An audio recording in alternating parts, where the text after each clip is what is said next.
Oggi mi sono svegliato alle 10 del mattino, che ero ancora un po' ubriaco, come chi si è divertito, con il dubbio esistenziale del chissà con chi ho dormito. Non ricordo più il suo nome, ma ricordo il suo sorriso.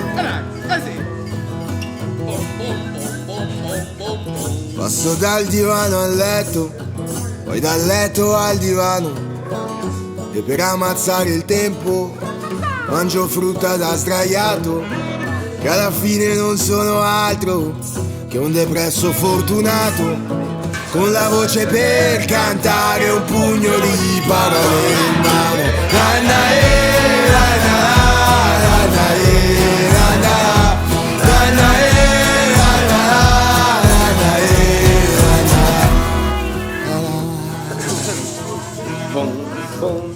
E alla fine ci sono riuscito, sono uscito, non so che mi ha convinto, e nel bel mezzo del tragitto un pensiero mi ha assalito. Se smettessi di fumare sarei sano e molto ricco, mal che vada bene vado e mi apro un chiosco a Porto Rico.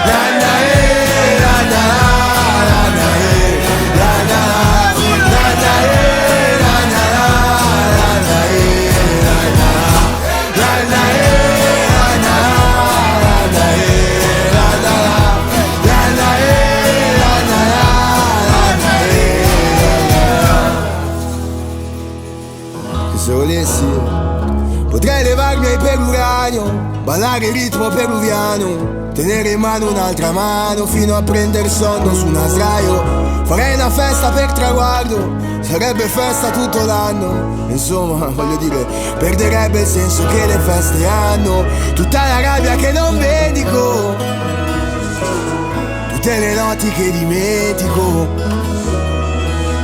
che siamo tutti un po' matti, un po' scalmanati, che male c'è se non ci va di essere normali. E ora che si è fatta sera, che si accendono i lampioni, che anche il cielo ha quei colori che mi fanno scrivere canzoni, torno a casa in compagnia di una con la fede al dito, che non mi ha detto il suo nome ma già proprio un bel sorriso.